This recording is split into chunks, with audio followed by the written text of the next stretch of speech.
Basically हर्ष basically हर्ष ने 12th board में second आके क्रैक कर लिया था. Foundation 325, all India rank 34, inter 7 subject in examinations and final 427 marks, all India rank 46.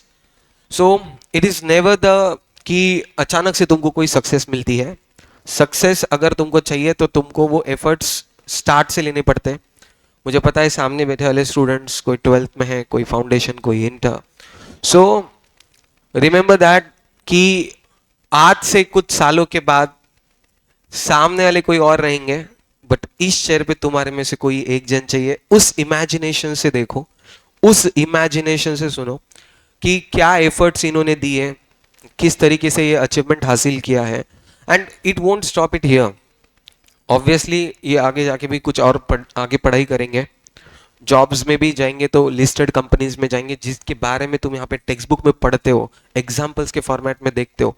वहां के फाइनेंशियल्स चार्टर्ड अकाउंटेंट हैंडल करता है. Obviously he is gonna to be one of them जो लिस्टेड कंपनी के फाइनेंशियल्स हैंडल करेगा. यहाँ पे बैठ के journal entries, ledger, balance sheet tally हो गई करते हैं. So this is what in the real world they are gonna to handle it, right? Giving an opinion on financial statements, preparation of financial statement, giving a financial advice to the business tycoons. So take this session. उनकी guidance देखो, बाकी सब चीजों से तुम success हासिल कर लेंगे, पर गाइडेंस एक ऐसी चीज है जो तुमको 2 साल 5 साल आगे लेके जा सकते हैं. तुम्हारे एफर्ट्स कितने भी रहने दो, पर correct guidance can make you और डिस्ट्रॉय यू. सो आज का पूरा सेशन पूरे गाइडेंस फॉर्मेट में लो इनसे, और इमेजिनेशन में हमेशा यही रखना है कि आज से 3-4 साल 5 साल कोई भी साल के बाद जब तुम इमेजिन कर रहे हो, इमेजिन करो कि यहाँ पे तुम बैठे हो और मैं यहीं पे रहूंगा, टेंशन मतलब. Okay, so with that, news channel ने एक क्वेश्चन बहुत फेमस किया है, तो वही क्वेश्चन इनको पूछेंगे. कैसा लग रहा है आपको? बहुत अच्छा लग रहा है. मैंने सर को अभी यही बोला कि रैंक 1 वाला भी इतना सेलिब्रेशन नहीं कर रहा होगा, और काफ़ी अच्छा लगता है रैंक लाने पे. वहाँ बैठा था मैं, यहाँ सामने शिवानंद भैया आए थे इंटर के टाइम पे रैंक लेके. फिर शिवेशा दीदी मेरे ऑफिस के ही है, उनके रैंक के हर एक इसमें मैं पार्टिसिपेट किया था, तो काफ़ी अच्छा लगा था. उनका इंटर का मैंने देखा था, जैसा सर ने जैसा भी मेरा किया है वॉक ऑफ ऑनर, मेरा भी हुआ है. काफ़ी अच्छा लग रहा है sir, thank you very much. Okay, पैसे बाद में मिल जाएंगे. ओके, सो राइट फ्रॉम एकदम बेसिक चीज से चालू करते हैं. हर्ष की 11 से जर्नी बीसीए से ही हुई है, सीए इंटर तक पूरी. So tell us about journey 11 से किस तरीके से हुई. अगर किसी को नहीं पता तो उसकी रियल सिस्टर, मैंने क्लास में भी बोला था, इसकी रियल सिस्टर भी अपने पास की स्टूडेंट है, शी इज़ ऑल्सो चार्टर्ड. वो भी स्टेट टॉपर थी 12th में, inter both group first attempt में क्लियर किए. तो बेसिकली खून में ही है और कुछ नहीं. सो तुम्हारी 11 से लेके सीए फाइनल तक की जर्नी इन शॉर्ट. सर ने बीसीए से अभी चालू जैसा करो. बोला, खून में नहीं है मेरे तो. 10th तक कल मैं स्कूल गया था मेरे फेलिसिटेशन के लिए. मेरे टीचर्स वेर लाइक, तू वही हर्ष है. 11th में 10th तक तो मैंने एग्जाम ऐसे दी है कि मैं जो सुनता था वो लिखता था, मैंने कभी किताब नहीं खोली. मैंने बीसीए में आके जो ज़्यादा किताबें खोली है. यहाँ बेस्ट चीज़ है यहाँ का कंपटीशन. 11th में भी मैं काफ़ी चिल था, लेकिन एक चीज़ था कि मैं क्लास में बहुत अटेंटिव था. होमवर्क वगैरह भी इतना ज़्यादा मिलता नहीं था तब. फाउंडेशन हमारा पहले से चालू हो गया था 11th से, मेरा पूरा फोकस फाउंडेशन पे था. एंड फॉर 12th में थोड़ा सीरियस हो गया था. मुझे अभी भी याद है, मैंने 12th के लिए मेरी हैंड राइटिंग तक चेंज की थी. मैं कर्सिव लिखता था, मुझे शायद अतुल सर ने बोला था कि ऐसी हैंड राइटिंग लिखेगा तो हो गया तेरा, हो गया फिर तेरा. तो अतुल सर के बोलने पे मैंने ABCD से चालू किया था 12th के अंदर हैंड राइटिंग चेंज करना मेरी दीदी से. तो वो काफ़ी हेल्प किया है मुझे. 12th में सेकंड इन बोर्ड था मैं. लाइफ का मेरा फर्स्ट अचीवमेंट है, एकेडमिक नहीं, एनी अचीवमेंट फर्स्ट था मेरा वो. स्कूल में ड्रामाज वामाज किए हैं, वहाँ जीता हूँ, लेकिन एकेडमिकली भी ये बहुत पहला अचीवमेंट था मेरा. और जब तुमको दिखता है ना कि तुम कर रहे हो एफर्ट्स और उसका रिजल्ट आ रहा है तुम्हारे सामने, तब तुम और करना चाहते हो. फाउंडेशन में फिर मैंने और एफर्ट्स डाले, और जो बच्चे ने कभी किताब नहीं खोला ना, उसको कंपनसेट करना पड़ता था. मेरी एक दोस्त है CA खुशी मोदी, मेरे साथ ही पास हुई है अभी. वो जो चीज़ 8 घंटे में पढ़ती थी, सेम चीज़ के लिए मुझे 10-11 घंटे देने पड़ते थे. फाउंडेशन का मैथ्स मुझे अभी भी याद है. मैं मैथ्स में सबसे ज़्यादा वीक था 10th के अंदर। मैं बेयरली पास हुआ था मैथ्स में ड्यू टू अलजेब्रा। ज्योमेट्री मेरा बहुत वीक रहा है।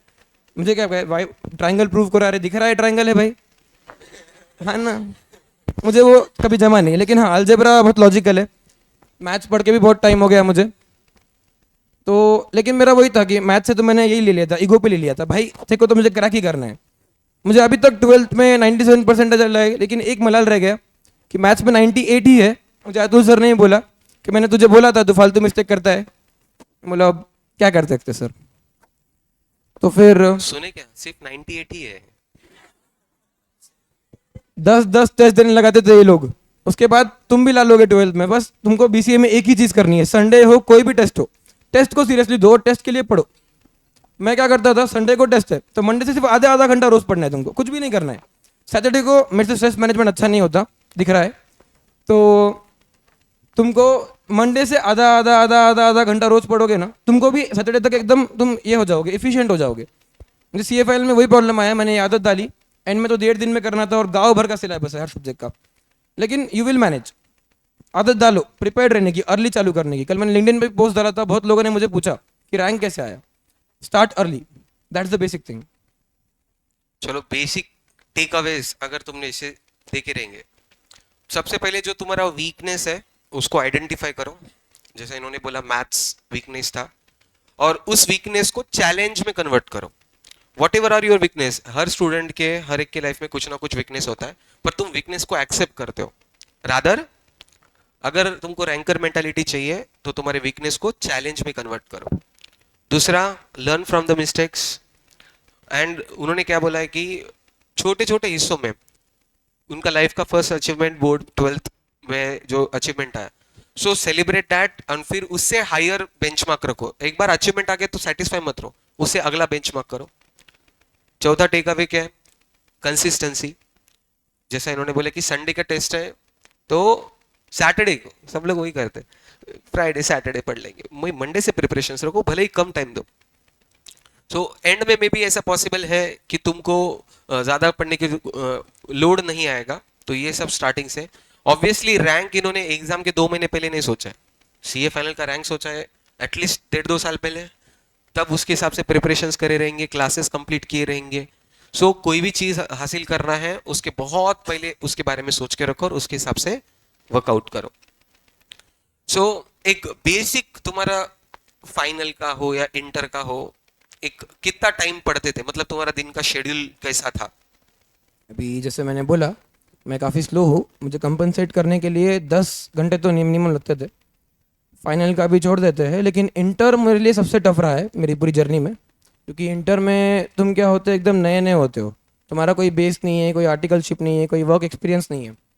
तो इंटर में मुझे लगते थे 10 12 घंटे पर डे लगते थे। मैं संडे को थोड़ा ऑफ लेता था, लेकिन टेस्ट देने के बाद ऑफ लेता था। सर तो वो भी नहीं बोलते थे। ये और सर बहुत स्ट्रिक्ट होते हैं इंटर के अंदर, अभी तुमको जो इंटर के बच्चे हैं उनको समझेगा। और इतना ही सर, 10 12 घंटे। और फाइनल में भी सेम कंसिस्टेंसी रही मेरी। सीए की जर्नी में आई गेस इतना तो करना ही लगेगा। यस। सो टाइम को लेके बहुत स्ट्रिक्टली फॉलो करना है।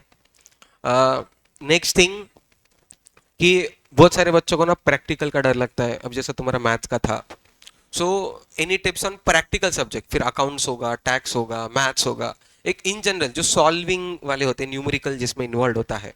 तो तुम्हारा कैसा था, मतलब अर्ली मॉर्निंग, लेट नाइट, या आवर्स 2 2 घंटा, या क्या पढ़ने का तरीका, लिख के था, पढ़ के था, या मोर प्रैक्टिस करना, या सिर्फ पास पेपर्स देखना? एक इन जनरल कि प्रैक्टिकल सब्जेक्ट को किस एंगल से हैंडल करना चाहिए, फिर वो 12th हो या फाइनल हो, सब जगह प्रैक्टिकल सब्जेक्ट मोर और लेस एक ही तरीके से हैंडल करने पड़ते हैं।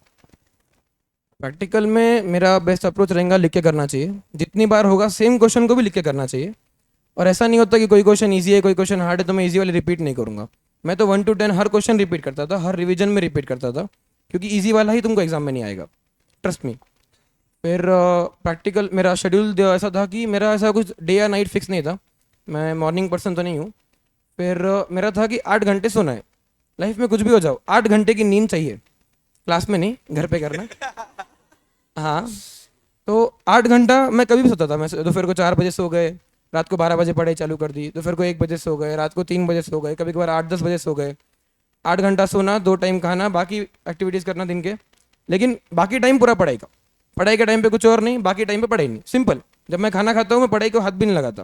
मेरे को चिल करके खाना खाना पसंद है। लाइफ में थोड़ा बहुत रूल रखो, थोड़ा बहुत मज़ा रखो, लेकिन बैलेंस रखना पड़ेगा तुमको। और अभी पढ़ लोगे ना, मैं बोलता हूँ सबका लाइफ में हार्डवर्क का एक कोटा होता है।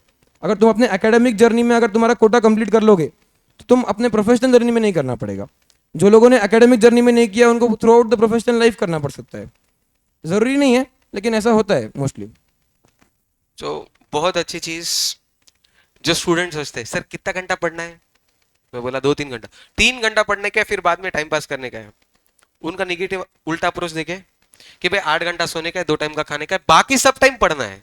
जब मेरे इसेंशियल चीजें इतनी है, नींद और खाना पीना, तो बाकी सब तो पढ़ने का ये सिचुएशन है ना। एग्जैक्टली तुम उल्टा करते हो। तुम बोलते हो कि सर पढ़ना कितना है, 7-8 घंटा, 3 घंटा, 5 घंटा, ओके उसके बाद वाला मेरा टाइम है और फिर मैं उसमें टाइम पास करूंगा। सो तुम्हारे 24 घंटों में से डिसाइड करो कि क्या क्या चीजें तुमको नीडेड फील होती है, जैसे इनका नींद खाना पीना उन्होंने जैसा बोला है, या मे बी टाइम पास का भी एक आधा स्लॉट, और बाकी सब टाइम पढ़ने में। तो और दूसरी चीज बहुत अच्छी बोली है, एफर्ट्स हार्डवर्क सबको करना है, कोई नहीं बचा है। No one is born with the golden spoon. तो हार्डवर्क तो सबको ही करना है। सिर्फ ये तुम्हारा कॉल है, एजुकेशनल एकेडमिक प्रोफेशनल करियर के टाइम करना है, या तुम्हारे एजुकेशनल टाइम पे करना है, या फिर जॉब लगने के बाद करना है। जॉब लगने के बाद करना है 30-35 साल करो, जॉब के पहले करना है ये 5-6 साल कर लो, तुम्हारे ऊपर है हार्डवर्क कब करने का। एंड ट्रस्ट मी, अभी हमारा जॉब वगैरह देखना चालू है, हमारे मेरे सब फ्रेंड्स देख रहे हैं। तुम्हारा एकेडमिक फर्स्ट क्वेश्चन उनका क्या होता है पता है? सीए लोगों के लिए कितने अटेम्प्ट, फर्स्ट क्वेश्चन ये है। सबसे पहले तुम्हारा एकेडमिक ही पूछेंगे वो लोग। इंटरव्यू के अंदर तुम्हारा वर्क एक्सपीरियंस वगैरह काम आएगा। लोग बोलते हैं attempt does not matter, but it does matter. मैंने देखा है, वर्ल्ड काफ़ी क्रूअल है इस चीज़ में। तो मैं, ऐसा नहीं है, बिना अटेम्प्ट के लोग भी बहुत अच्छी जगह गए हैं। लास्ट टाइम का बेस्ट पैकेज नॉन रैंकर नहीं क्रैक किया है। ज़रूरी नहीं है, लेकिन एक्सेप्शनल लोग होते हैं। मैं खुद को वैसा एक्सेप्शनल नहीं समझता हूँ, इसलिए एकेडमिक में ज़्यादा मेहनत करता हूँ। और एकेडमिक हमेशा तुमको हेल्प करेगा, हमेशा तुमको एक कॉन्फिडेंस देगा कि भाई टेक्निकल तो मैं फोड़ ही दूंगा। सो थियरी अपन प्रैक्टिकल सब्जेक्ट का एक देखे थे। थियरी सब्जेक्ट को आपने कैसा, बहुत लोगों का लिख के होता है, किसी का जोर जोर से बोल के होता है, किसी किसी का सुन के होता है, किसी किसी का शॉर्ट नोट्स निकाल के होता है, किसी को कोई का स्क्रिबल करके होता है कि पढ़ लिए, छोटे छोटे कीवर्ड्स लग दिए। तुम्हारा क्या स्टाइल है थियरी सब्जेक्ट को? थ्योरी में बेस्ट एडवाइस मेरा रहेगा, लेकिन मैंने फॉलो नहीं किया। मैंने जो फॉलो किया पहले बोलता हूँ। मैंने क्या किया था थ्योरी में, मैं जोर से पढ़ता हूँ। जोर से पढ़ने का मेरा लॉजिक है, इतना सेंसिबल नहीं है लेकिन लॉजिक है, कि पहले तुम बोलते हो, तुम्हारे कान सुनते हैं, पहले तुम्हारा माइंड पढ़ता है, तुम पहले खुद रीड करते हो, फिर तुम्हारे कान सेम चीज़ को सुनते हैं। और सेकंड है जो बेस्ट मेथड है थ्योरी करने का, कि बुक बंद करो और स्टार्ट स्क्रिबल करो माइंड के अंदर कि हाँ ये पॉइंट था, ये पॉइंट था, ये पॉइंट था, ये पॉइंट था। आगे जब तुम सीए जर्नी में आओगे तब लिख के ले लो। और जैसे सब्जेक्ट में तुमको सेम लिखना पड़ेगा, वरना वो लोग जीरो देंगे। जितना जीरो लिखते हो वहाँ लेंथ मैटर नहीं करती। मैंने सिर्फ सीए फाइनल में भी 4-4 मार्क या 4-4 वर्ड लिख के आया कहीं कहीं तो मैं आंसर में 5-5 मार्क के क्वेश्चन में, मुझे वहाँ फुल मार्क्स आएंगे मोस्टली। और थ्योरी में तो तुम जितनी बार पढ़ोगे उतना अच्छा है। लिख के जो लोग करते हैं, बेस्ट मेथड है लिख के करना। मोस्टली मैं तो बोलता हूँ टेस्ट दो, पढ़ो और लग ही खुद को टेस्ट करो, या घर पे किसी को पूछने लगा दो। तुम्हारा कॉन्फिडेंस ऐसा रहना चाहिए थ्री सब्जेक्ट्स में कि तुम अच्छे से पढ़ो और बुक दे दो सामने वाले के हाथ में कि भाई कोई भी पन्ना खोलो और पूछ, मैं तो कोई भी चैप्टर खोलो और पूछ। मैं बोला हूँ ना, बीसीए के जो तुम टेस्ट दोगे ना संडे टू संडे, मैंने इंटर में एक ही चीज़ अच्छी की थी कि मैंने पूरे टेस्ट दिए थे। वो अगर तुम एक चीज़ मिस नहीं करोगे, पूरे टेस्ट दोगे इज्जत से, अपने टेस्ट अच्छे लेवल के बनते हैं बीसीए के भी, तो तुम्हारा हो जाएगा मोस्टली। थ्योरी भी मैनेज हो जाएगा। थ्योरी में लास्ट तक चलता ही है थ्योरी का। सो बेसिकली थियरी के लिए पढ़ो। एक नया टेक्निक है जो सुनने वाली चीज है, अपने 5 सेंसेस होते हैं। सो उन्होंने बोला है कि 3 सेंसेस को देखना, महसूस करना, या माइंड में सोचना, फिर सुनना। तो तुम जितने सेंसेस को इन्वॉल्व करेंगे थियरी में, उतना ज्यादा उसका रिटेंशन पावर या रिकॉलिंग पावर बढ़ता है। हर एक का अपना स्टाइल होता है, ये इनका स्टाइल है। अगर कोई रिलेट कर पाया, हाँ मैं भी ऐसा करता हूँ, हैव अ कॉन्फिडेंस, उसको कंटिन्यू करो। बट ये चीज़ जिन्होंने जैसा बोला है कि सी इंटर में एक ऑडिट सब्जेक्ट है, तुमको मॉड्यूल जैसे का वैसा याद रखना ही पड़ेगा। अभी 12th में जो एसपी के बच्चे हैं, समझा रहा मैं क्यों इस तरीके से पढ़ाता और इस तरीके से क्यों रिवीजन कराता हूँ एसपी की, क्योंकि तुमको टेक्स्ट बुक जैसे का वैसा छापते आना चाहिए। आ गया कॉन्फिडेंस एसपी के अंदर, तो फिर वो इतने बार अपन जब रिपीट करते हैं तो टेक्स्ट बुक छपता ही है सामने, क्यों नहीं छपेगा। तो इस उसी तरीके से तुमको थ्योरी को भी दिमाग में रखने का है कि अपन जब एक आधी पर्टिकुलर चीज पढ़ेंगे तो एक तो लिख के स्क्रिबल करके माइंड जैसा उन्होंने बोला है बोल के तुम्हारा एक स्टाइल चुनो और उसके तरफ रहो. Next and very important, very very important, एक ऐसा एडवाइस एक या दो कि ये गलती से भी मत करना. मतलब तुम्हारे करियर जो 11वीं से सीए फाइनल तक है 5-6 साल है, तो ऐसा कुछ कुछ होता है ना कि भाई ये चीज गलती से भी मत करो और ये चीज 100% करो. पहले बोलो कि क्या बिल्कुल भी नहीं करना चाहिए, फिर अपन दूसरे पे आएंगे कि ये चीज गलती से भी मत करना. एक दो चीज है ऐसे तुमको जो लगता है. पहला मेजर प्रॉब्लम पूरी जनरेशन का इंक्लूडिंग मी, सोशल मीडिया. तुमको तुम्हारे सोशल मीडिया को कंट्रोल में लाना ही पड़ेगा. मुझे भी रील्स पसंद है, मुझे भी इंस्टाग्राम पसंद है. तुम उसको दिन में टाइम अलॉट कर दो ना. तुम पढ़ाई का तो बहुत टाइम देखते हैं, अपन घड़ी देखते हैं, इंस्टाग्राम पे भी लगा दो. बहुत लोग तो बंद भी करते हैं, मैं ये मेथड फॉलो नहीं करता. अगर तुम्हारा सेल्फ कंट्रोल है, तुम्हारा माइंड तुम्हारे कंट्रोल में है, तो यू कैन कंट्रोल इंस्टाग्राम भी, तुम्हारा टाइम कंट्रोल कर सकते हो.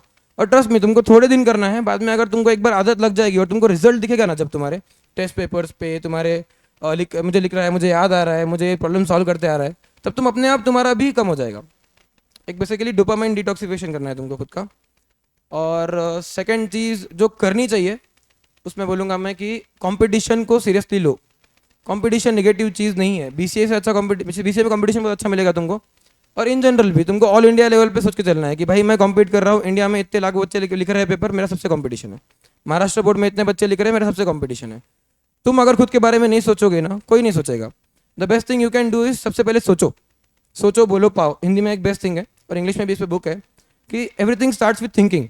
तुमको सोचना है. बहुत लोग रैंक का सोचते ही नहीं है. सीए फाइनल में रैंक लाना इतना टफ नहीं, मतलब है काफ़ी टफ है, लेकिन मैं क्यों खुद की वैल्यू कम करूँ. तो टफ है, लेकिन सबसे पहले तुम सोचते ही नहीं हो. अरे यार आ जाए, नहीं, अरे अरे नहीं, सोचना है. किसी को बोलो मत, बोलते मत फिरो. पचका हो गया तो बहुत गंदा हो जाता है. हाँ, तो तुमको सोचना है सबसे पहले कि मैं रैंक ला सकता हूँ. 12th में तो मेरा शॉर्ट प्लान था कि मुझे फर्स्ट था बोर्ड में, फर्स्ट ही चाहिए मुझे. और मुझे था कि संतोष भैया का रैंक तोड़ना है. उनको 634 थे शायद, तो मेरा था कि भाई इसके ऊपर लाना है. 634 उधर भी है अभी भी. हाँ, संतोष भैया का रहेगा ही. हमने नहीं तोड़ा ना अभी तक है वो. तो मेरे को 631 थोड़े है. थोड़े 9 साल के पूरे टॉपर्स की लिस्ट है. अच्छा, नीचे से थर्ड रो. हाँ देखा देखा. हाँ. मेरा कहाँ है यार 631. अच्छा है, फोटो भी अच्छा है. तो अपने माइंड में टारगेट रखोगे ना तो अचीवेबल लगेगा. जैसे सुरेश दिन रैंक लाया था ना, तो मेरे लिए वो चीज़ पॉसिबल हो गई थी. अब 2 साल से बीसीए स्टूडेंट्स को रैंक आ रहा है, तो मतलब पॉसिबल तो है. तुम्हारा फाउंडेशन कहीं वीक नहीं हो रहा है, तुम्हारे बेसिक्स कहीं वीक नहीं हो रहे. वीक हो रहा है अपना सोचना या अपना करना, वही दो जगह अपन चुक रहे हैं. अगर गाइडेंस चाहिए तो अगर बीसीए का एसोसिएशन लेके आते हो, अगर मुझे मैसेज करते हो, तो मैं हमेशा रिप्लाई करूँगा. I assure you that. बाकी तो और क्या क्वेश्चन क्या था. कौन सी चीज अवॉइड करनी है. सोशल मीडिया एक चीज, सोशल मीडिया एक चीज़ अवॉइड करनी है. और दूसरा- सेकंड चीज़ तुमको तुमको जो चीज़ सबसे ज़्यादा डिस्ट्रैक्ट करती है, सेकंड उसको अवॉइड करो. जैसा मेरा था कि अगर मैं कहीं जाऊँ, लोगों से मिलूँ, तो मेरे माइंड में जाने से पहले भी वही चलेगा, आने के बाद भी वही चलेगा. मैं ट्रिप पे जाऊँगा, 2 दिन पहले पैकिंग करूँगा, 2 दिन अनपैक करते बैठूंगा आने के बाद. तो मैंने वो चीज़ अवॉइड ही करी. ना बोलना सीखना पड़ेगा तुमको पूरी जर्नी में. बाहर आएगा नहीं, गेड़ी मारेगा नहीं, चाय पीने आएगा नहीं, एक आधी बार चले जाना. जितने लोगों से बात करोगे थ्रू आउट द जर्नी उतना होगा. तुमको प्रेशर आएगा, प्रेशर हैंडल करना भी सीखना पड़ेगा. आर्टिकलशिप सिखा देगी तुमको. और जो सेकंड चीज़ नहीं करनी है, तुमको थोड़ा सीरियसनेस लाना पड़ेगा तुमको ये टाइम पे. ये 5 साल तुम्हारी लाइफ डिफाइन करेगी. ट्रस्ट मी, तुमको कमाना है. बहुत लोग बैक बेंचर बनना, खुद को बैक बेंचर बोलना बहुत कूल हो गया है आज के ज़माने में. मैं भी था, लगता था भाई मैं बड़ा कूल हूँ. यहाँ बैठना, यहाँ पे आना, यहाँ बात करना इज कूल. तुम्हारे पेरेंट्स जब 100 लोगों से बुके रिसीव कर रहे हैं ना फंक्शन में, दैट्स कूल. यहाँ पे वॉक ऑफ ऑनर हुआ अभी थोड़ा फास्ट पे, लेकिन अच्छा था. यहाँ से यहाँ आना इज कूल. अपना कूल खुद डिफाइन करो, लोगों को डिफाइन मत करने दो. जो लोग नहीं कर सकते ना, वो लोग हमेशा यही बोलेंगे यार टॉपर्स का तो बहुत बदनाम किया जाता है. मैं भी करता था, खुद बनने के बाद चेंज हो गया. तो जस्ट सीरियसनेस बढ़ाना पड़ेगा तुमको लाइफ में काफ़ी ज़्यादा. जनरेशन जेड जो है अभी, जेनजीज जो है, मोस्टली जेनजी ही यहाँ पे. तो we are the most fastest and innovative generation. हमको सिर्फ ह्यूमन से नहीं, हमको एआई से भी कॉम्पीट करना है. Be prepared for that. और एआई तुमको जितना लग रहा है जीपीटी कर लूँगा हो जाएगा, नहीं. अब जीपीटी को भी ट्रैक करने वाले टूल्स बन गए कंपनी के पास. और तुमको थोड़ा अभी जो क्रिएटिव है ना वही टिकेगा मार्केट में, एआई उसको ही रिप्लेस करेगा जो अलग कर रहा है, जो क्लरिकल वर्क कर रहा है इट विल बी रिप्लेस्ड, और वही होना चाहिए। सो बेसिकली सोशल मीडिया से अवर्स रहो, टाइम पास को नो बोलना सीखो, फिर वो कोई भी चीज़ का हो, ट्रिप हो, दोस्तों के साथ हो, लिमिटेड हद तक ओके, अदरवाइज नहीं। और दूसरा, खुद को क्रिएटिव और इररिप्लेसेबल बनाने की सोचो, क्योंकि otherwise if you want someone else will. And दूसरे को तुमको डिफाइन मत करने दो, खुद का डेफिनेशन तुम खुद बनाओ कि तुम कौन हो और क्या पाना चाहते हो। एक बहुत अच्छी चीज बताई जो कि हम में भी बोले तो तुमको नहीं समझ में आती थी, उन्होंने बहुत अच्छे तरीके से बोला। क्या? Define cool. क्या कूल है? हर एक के हिसाब से ये चीज एकदम कूल है, ठीक है ना? हर एक का एक अलग होता है। तो तुम तुम्हारे लाइफ में डिसाइड करो कि ये चीजें करना मतलब मेरे लिए कूल है।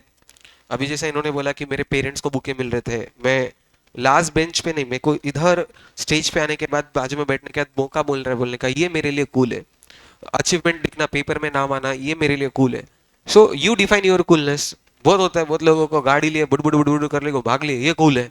अरे वो हर एक का अपना एक तरीका है, बट तुम जो सोचेंगे वो तुमको मिलेगा। अब उन्होंने कूलनेस इसमें ढूंढी है तो उनको ये चीज मिली, कोई वो ढूंढेगा तो उसमें मिलेगा। तो अब तुमको जो इन्होंने बोला है कि you are the most smartest and fastest, वो जनरेशन से हो तुम, तो utilize it in a proper channel way. Okay, अभी जैसे अपन ने बोला कि क्या क्या नहीं करना है, एक चीज तुम बोलेंगे कि 5 साल हो या वॉट एवर सीए फाउंडेशन हो या सीए फाइनल का रैंक हो, ये चीज सर गलती से भी मत छोड़ो। मतलब बच्चों के लिए कि ये चीज गलती से भी मत छोड़ो, मतलब this stick up to that, ये मस्ट है, ये होना ही होना है। जैसा अगर मुझे शीरा बनाने का है तो शक्कर तो मस्ट इंग्रेडिएंट है, तो ऐसा कोई भी चीज सक्सेस का ये बेसिक इंग्रेडिएंट है। कंसिस्टेंसी। तुमको रोज वही चीज करनी है, तुमको रिजल्ट्स मिलो ना मिलो, तुम्हारे टेस्ट खराब जाओ कैसा भी हो, अगर तुम रोज वो चीज रेगुलर करोगे ना, ट्रस्ट मी तुमसे अच्छा कोई नहीं होगा। मैं एक हमेशा चीज बोलता हूँ, hard work beats excellence, always दस। अभी मेरे क्लास में कभी मैं टॉप पे नहीं था बीसीए में, मेरा कॉम्पिटिशन बहुत भारी लोगों से था। हमारे क्लास में टॉपर्स में कभी मेरा मैसेज में भी नाम नहीं आया, जो आता है ना ट्वेल्थ के और के टेस्ट के। तो मेरी मम्मी बहुत बोलती थी, बाद में जब मेरा 12th बोर्ड में आया ना, मम्मी को बताया मैंने, देख पेपर में आ गया मैसेज में क्या करेगी। तो तुमको कंपटीशन अपना अच्छा रखना है और कंसिस्टेंट रहना है, रिजल्ट आओ नहीं आओ। तुमको टेस्ट तुमको सिर्फ देना है कि मेरे को लिखना आ रहा है क्या, मार्क्स भूल जाओ। तुमको सिर्फ एक ही एग्जाम देना है, फाइनल जो भी है तुम्हारा, 12th है, फाउंडेशन है, 11th है, जो भी तुम एग्जाम दे रहे हो, सिर्फ वो तुम्हारा मेन एग्जाम है। कंसिस्टेंट रहो, श्योरली तुम सक्सीड होगे लाइफ में। बेसिकली कंसिस्टेंसी एंड पेपर, क्योंकि पेपर ये तुम्हारा खुद का आईना है कि तुम कौन हो, तुम क्या सोचते हो वो मैटर नहीं करता है ना। जब पेपर लिखेंगे तो तुमको समझेगा कि तुम कौन है। बहुत लोगों को लगता है हाँ मेरे को कॉन्सेप्ट आ गया, पर पेपर में लिखते नहीं आ रहा, पेपर में सिली मिस्टेक्स कर रहे हो या टाइम बस नहीं हो रहा है, जैसा चाहे वैसा प्रेजेंटेशन नहीं हो रहा है। So basically papers, rounds, BCA के जो वीकली पेपर्स है, ऑल आर योर मिरर्स। तो जब तक खुद को देखेंगे नहीं, खुद को समझेंगे नहीं, so never ever try to skip और think to skip the rounds. फिर वो वीकली हो या तुम्हारे बोर्ड के राउंड्स हो या फाउंडेशन के पहले के राउंड्स हो या इंटर के राउंड्स हो, इवन फाइनल भी अभी। सो पेपर्स को स्किप नहीं करना है, कंसिस्टेंसी बनाए रखना है। Consistency is the key basically, right?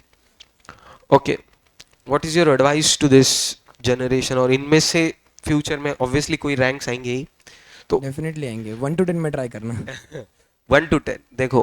सो अपना गोल छोटा रखो ही मत लाइफ में। मैंने सिर्फ रैंक सोचा, मुझे बुरा लग रहा है अभी। 1 to 10 सोचो, सो होता है। एक यहाँ से इन्होंने, जैसा इन्होंने बोला कि एक एडवाइस, सिंगल डिजिट रैंक दिमाग में रखो, उस हिसाब से करो। और एक 3-4 साल के लिए एक एजुकेशनल एडवाइस, ऐसा रहो वैसा रहो, क्या करो अभी के लिए एजुकेशन एडवाइस, हाँ।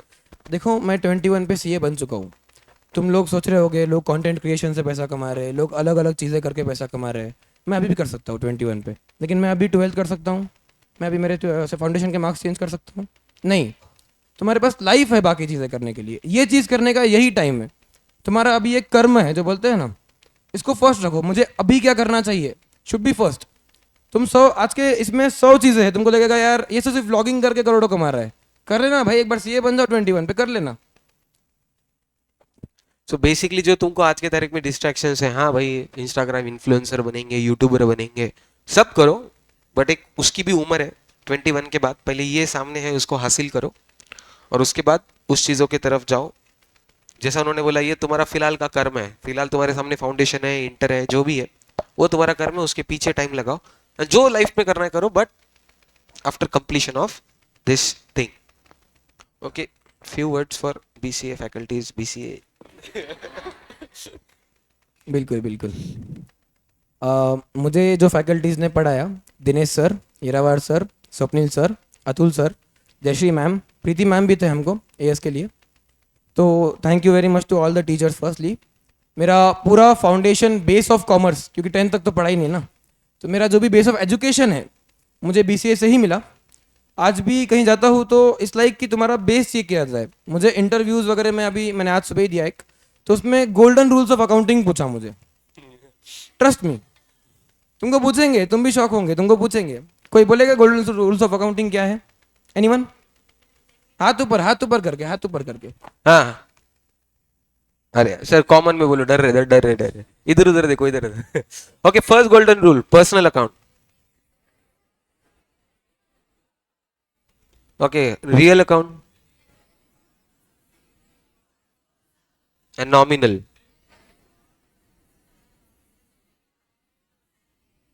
क्या आप बस बात तुम है, दिनेश सिलेक्ट हो सर एक गए. नंबर काम करे.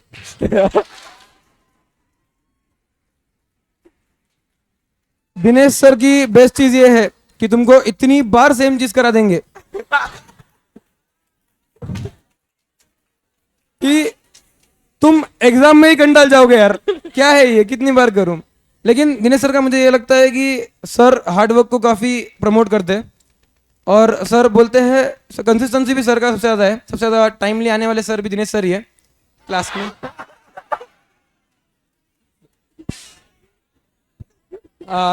सबका अपना है, मैं भी टाइम पे नहीं आया.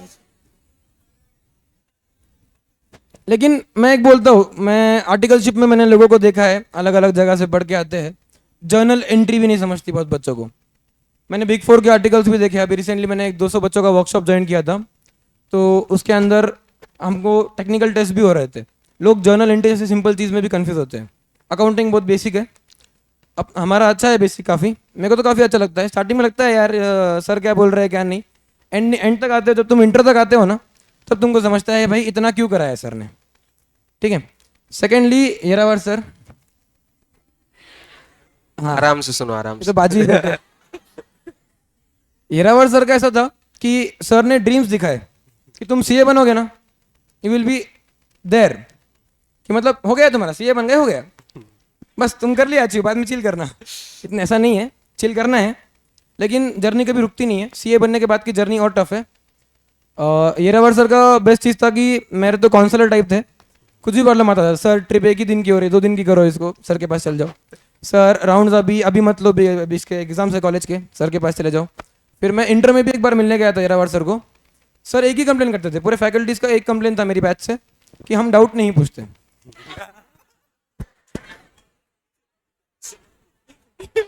मुझे सच में आते नहीं थे, तुमको आते हैं तो पूछो. मेरे घर पे चार्टर्ड अकाउंटेंट थी ऑलरेडी. तुम्हारे घर मैं बहुत अच्छा पढ़ाता हूँ ना, तो डाउट. हमने वही बोल के बेटर लगाया, लेकिन हमारा काम नहीं किया था. और Yerawar sir most outgoing person है. तुम कभी भी जाओगे, कभी भी पूछोगे, तुमको मना नहीं करेंगे. मैंने तो इवन 12th के टेस्ट देता था. तुम्हारे माइंड में एक आइडिया प्लांट कर रहा हूँ, सर को तंग करो, अपना पेपर लो टेस्ट का, जो भी एकदम अच्छा लिखा है वो ले जाओ, वरना तो सर के पास लेके जाके दिखाओ, सर बताएंगे तुमको अलाइनमेंट बराबर से कर, लिख बराबर से. बहुत छोटी छोटी चीज़ों का ध्यान रखा था मैंने 12th के अंदर. हैंड राइटिंग, पैसा कैसा छापना, और लास्ट चीज़ लेंथ. 3 चीज़ें तुमको 12th में मार्क्स दिलाएगी ही दिलाएगी, ट्रस्ट मी. 12th के बच्चे हैं यहाँ पे. और उसके बाद स्वप्निल सर. स्वप्निल सर एकदम अपने काम से काम रखते हैं, आते हैं, पढ़ाते हैं.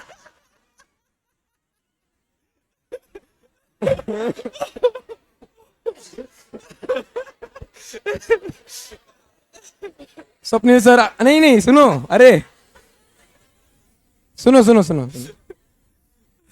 स्वप्निल सर आते हैं, उनका पढ़ाते हैं, जाते हैं. स्वप्निल सर एक प्रोफेशनल कंडक्ट भी कैरी करते हैं काफ़ी ज़्यादा. और सर का बेस्ट ये लगता है मुझे कि सर का लाइफ में चीज़ें डिफाइंड है. इस चीज़ को इतना टाइम दूंगा, इसको ये दूंगा, ट्रिप भी कर लूंगा, ये भी कर लूंगा, मैं सब कर लूंगा.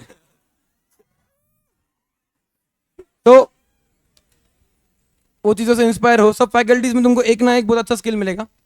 इरावत सर एकेडमिकली भी बहुत स्ट्रांग थे।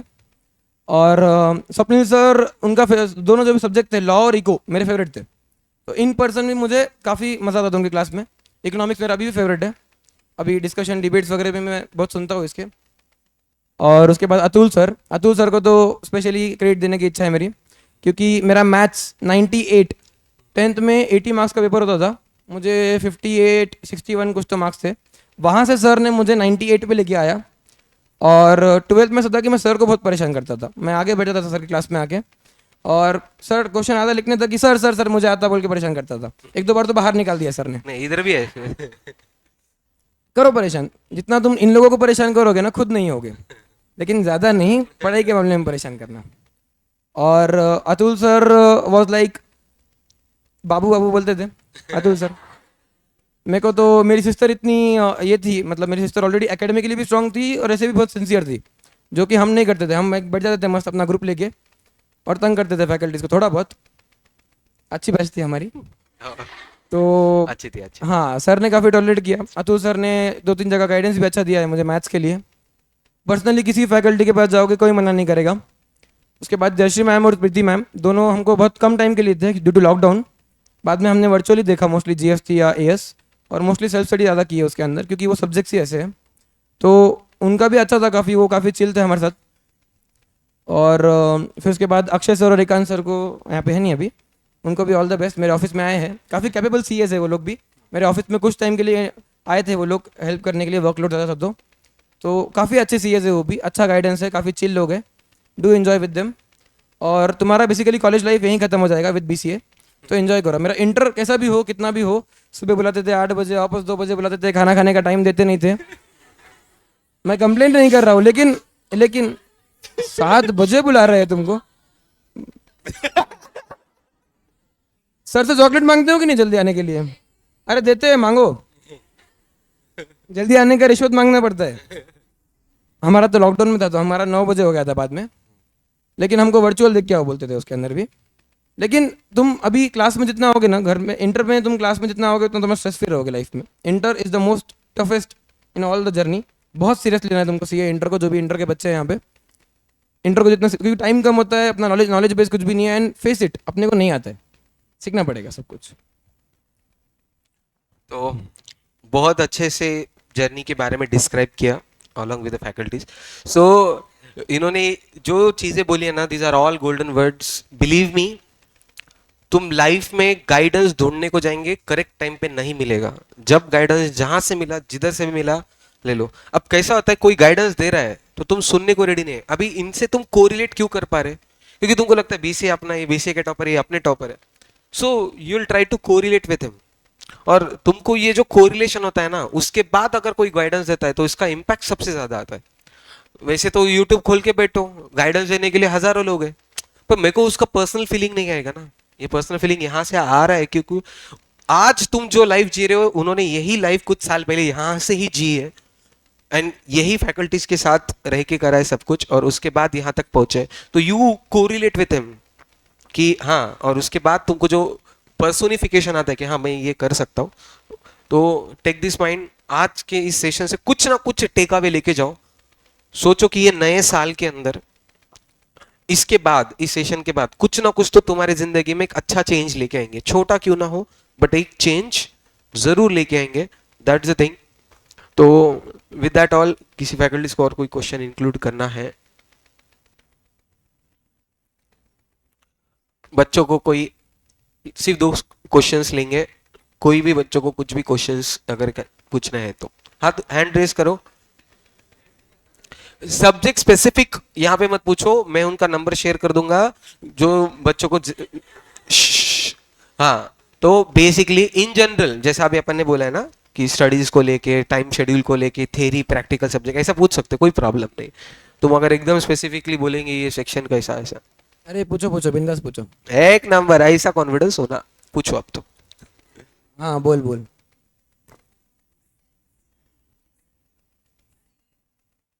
सेल्फ कौन सी स्टडी क्लास के लिए कैसे, पूछ रही है मतलब तू? सीए इंटर सेल्फ स्टडी, तो तुमको क्या पूछने का है? Time scheduling. Okay, CA inter के हद तक वो सीए इंटर का प्रिपरेशन कर रहे हैं, मेरा अटेम्प्ट है। सो उनको ये है कि तुम्हारा जो डे शेड्यूल था कि इतना घंटा ये वगैरह, या कौन से सब्जेक्ट को किस तरीके से टैकल करना, अभी क्लासेस कब तक है इनके? अभी खत्म हो जाएंगे 15-20 दिन में। छुट्टियाँ कितनी मिलती है इनको अभी? पूरा मई तक 3 महीने? 100 डेज पकड़। 100 डेज मिलते हैं, ओके। तो इंटर के लिए अगर तुमने क्लासेस के साथ टेस्ट दिए है तो कोई वरीज नहीं है, नहीं भी दिया है तुमने इंटर के साथ तो 100 डेज इनफ है इंटर की पूरी पढ़ाई के लिए। लेकिन तुमको प्रॉपर प्लान करके चलना पड़ेगा, तुम जैसे कंफर्टेबल हो। जैसे मैं 2 सब्जेक्ट कभी साथ में नहीं पढ़ता था क्योंकि मेरा मानना था कि पूरा खिचड़ी बन जाएगी। तो एक चीज़ को लेके तुमको करना पड़ेगा। और इंटर में बेस्ट चीज़ है कि तुम नंबर ऑफ रिवीजन ज़्यादा प्लान करना 100 डेज के अंदर। जितने नंबर ऑफ रिवीजन करोगे उतना ही याद आएगा एग्जाम में। तुम कोई भी चीज़ कितनी भी अच्छे से पढ़ लो, एग्जाम में रिकॉल भी करना है। और इंटर तक मुझे लगता है more focus should be on modules, direct question आएगा। तो मॉड्यूल्स, नंबर ऑफ रिविजन्स ज्यादा। ओके, तुम दिन में आप कितने सब्जेक्ट लेते? 1, 2, 3? नहीं, मैं एक ही सब्जेक्ट को एक टाइम देता था।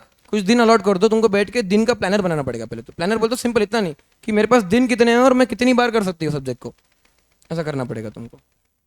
सो बेसिकली तुम्हारे वो शेड्यूल को डिवाइड करो और सब्जेक्ट वाइज एलोकेशन करो टाइम को, और ट्राई करो कि एलोकेट करते समय नंबर ऑफ रिविजन्स ज्यादा होने, ठीक है? और मॉड्यूल इज प्राइमरी। और ट्राई करना कि तुम इंटर में हो ना तो ऑडिट रोज पढ़ो, ऑडिट रोज पढ़ना है तुमको। मैंने बोला है ये मेरे इंटर। बहुत दोस्त है 39, 37 बहुत हट होता है। मेरे को देख के हट होता है, तो जिसका आता है उसको तो और प्रॉब्लम होती है। तो 3 रोज पढ़ना है तुमको, बाकी सब्जेक्ट्स मैनेजेबल है। मैंने एक सूत्र बोला है इंटर के लिए और सब बच्चों के लिए, क्या है? ऑडिट क्या है? हनुमान चालीसा है, दिन में एक बार बोलनी ही पड़ेगी। सो वो उस टाइप का सब्जेक्ट है। ओके, और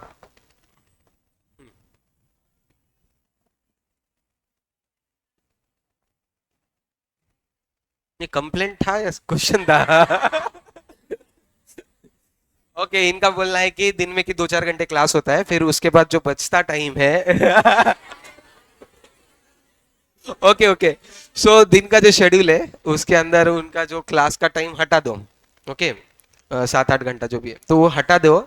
उसके बाद जो बचता है उसको किस तरीके से प्रोडक्टिवली, मतलब मॉर्निंग, आफ्टरनून और इवनिंग, ऐसे 3 स्लॉट मिलते हैं इनको। मोस्टली क्लास में ज़्यादा ध्यान दो, इंटर में टाइम कम मिलता है सेल्फ स्टडी का जब क्लासेस चालू होती है। नहीं, लेकिन इंटरनेट। 12th। अच्छा, अरे हो 11th गया ना, है। अभी कितने बार लिखते हैं, आ गया अच्छा, ना। 12th है क्या? हाँ, 12th। अच्छा, 12th के लिए तुमको करना नहीं है, तुम वीकली टेस्ट होते हैं ना इनके 12th वालों के। हाँ, चालू है, सब चालू है। हाँ, तो बस तुमको वीकली टेस्ट का पेपर करना है और कुछ भी अलग से मत पढ़ो। दिन में क्या पढ़ाया पढ़ाया, सबके टेस्ट होंगे तुम्हारे बराबर। जो टेस्ट का है ना वो पढ़ लो, इनफ है अभी के लिए। तो बेसिकली जिसका टेस्ट है वही पढ़ो। और स्टार्टिंग में बोला था मंडे से पढ़ो संडे के लिए, संडे के लिए संडे को, सैटरडे को पढ़ते, फ्राइडे को पढ़ते, ऐसा नहीं। तुम्हारा ऐसा नहीं है कि मैं टेस्ट है बोल के दे रहा हूँ, टेस्ट के मार्क्स मैटर नहीं करते। तुम्हारा वो उतना इतना अच्छे से हुआ है क्या पढ़ना, वो पार्ट तुम्हारा वो 2-3 पेज पे ही होती थी हमारे टाइम पे टेस्ट। अभी आइडिया नहीं मुझे, कभी कभार सर जो बॉम्ब फोड़ते हैं, सबसे सबसे ज्यादा बॉम्ब फोड़ते हैं हमारे ऊपर कि तुम्हारा रैंडमली टेस्ट होगा इकोनॉमिक्स के 2 चैप्टर्स पे। ओके, सो बेसिकली कॉन्सेप्ट के लिए पढ़ो, डेली बेसिस पे पढ़ो उस तरीके से। So with that I would like to conclude this session. एक क्लैप्स जरूर बनते हैं।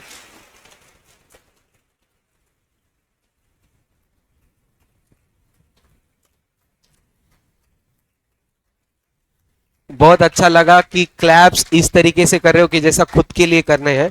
सो बहुत अच्छी बात है। एक चीज एक्सपेरिमेंटल बोल के जो अपने करे थे, सब लोग अपने मोबाइल के टॉर्च ऑन करना। मोबाइल या लोड, अरे यार मैं भूल ही गया, बीसीए ने थोड़ा कुछ तो मोबाइल अलाउड नहीं है। नहीं नहीं, ऐसे कुछ कुछ रैंकर्स आते बोलते ना, तो हम लोग थोड़ा सीरियस हो जाते हैं। ओके, तो चलेगा। Once again congratulations, all the best for your career. और दिनेश सर कुछ सरप्राइज प्लान कर रहे हैं 1 मिनट के लिए। Thank you. ओके, हाँ, सो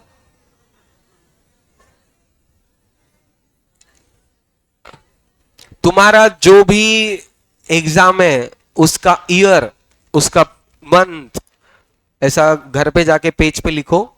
और आज का ये जो सेशन है वो यूट्यूब पे तो मिल ही जाएगा, तो वहां पे इमेजिन करो इनके जगह तुम बैठे हो, और वो ईयर और वो मंथ इमेजिन करना, और उस हिसाब से फिर प्रिपरेशंस पे लग जाना।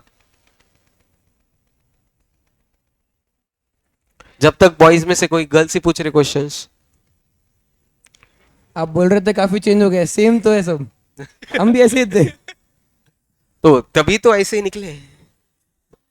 तो ये भी ऐसे है, तो इनमें से ही कोई ना कोई तो इधर भी आएगा।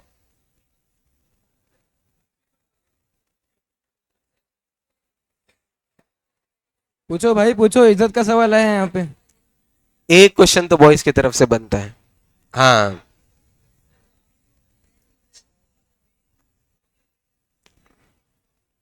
एक मिनट अक्षय, सुन ले और रिपीट कर। हाँ,